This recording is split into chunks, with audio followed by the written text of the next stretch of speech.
Tapos, para ito sa inyong vlog ko.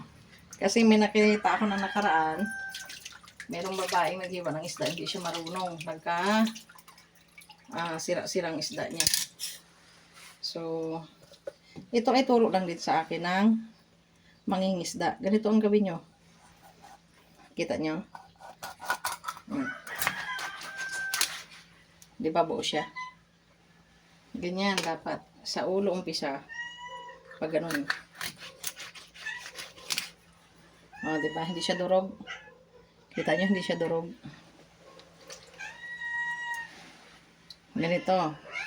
Ito, oh. Kikita nyo to. Shhh. May maingay na puso. Ganito, oh. Yan. O, di ba?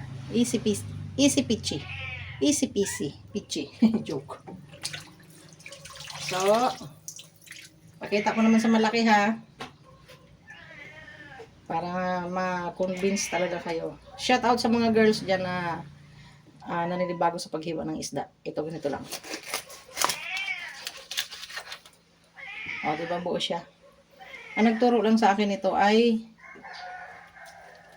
si Beatles. Shout out kay Beatles, ang aking suki na nag-ano sa akin ng isda.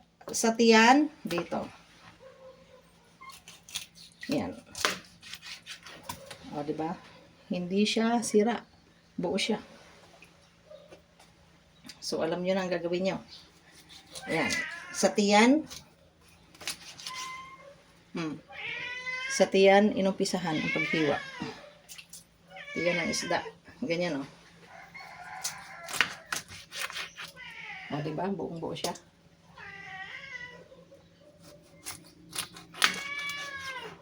Para kay Pacquiao. O, diba? Hindi siya sira. So, may natutunan kayo mga girls? Ganon ang paghiwa ng fish. Thank you for watching. Bye-bye.